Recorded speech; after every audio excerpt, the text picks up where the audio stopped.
Pwede na to. Okay, 5 muna. Okay, 3, 2, 1%. Testing, testing. Magandang hapon po, Sir Tom. Magandang hapon, Cavendish. Maaari ko bang ipakilala ang aking sarili? Ako si Makata, taga-sulat ng talata, taga-bigkas ng salita. Ako po hindi taga rito at ako'y taga doon naman. Taga-doon na pa rin ulit inyo. Taga-ama. Maaari ko bang sabihin ang aking naramdaman sa mga taga-dito? Magandaan mo, Sir Tom. Ganda ng big mo. Mga matang parang bituin.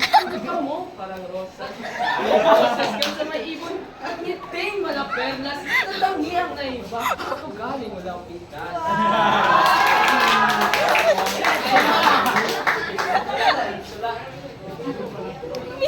Sa ulo na. Ang tula. Ako'y tula. Mahabang. Pilipinas, ikaw ang may wala. Luzon, sa iyong karibitan, dayuhan ay nahalina. Kayamanan ng trabaho, inukit, sa kahoy hinunwa. Sa abel na tela, hinabi ang puso't kultura. Bahay na bato, kasaysayan ang may likha. Visayas, bawat pulo ay iba't ibang kultura. Basket weaving nagawa sa mga materyales. Sa Dumaguete na ang bato ay isang canvas na kwento at tulong at hindi ko pauli at matagong ng tiket, kablon ng libro na tunay na natatarong.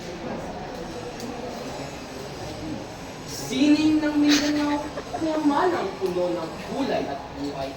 Maranao brushwork, dito ang disenyo, tugot buhay ang inalay. Sa epikong tultol, kwento'y umaawit ng dangal. Mormoro'y dula ng tapang at pagmamahal. Luzon, Visayas, Mindanao, tatlong grupo ng mga Islam.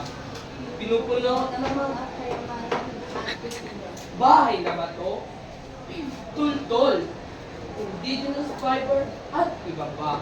Gawa ng mga Pilipinong sagana sa talento at pagkatalupas.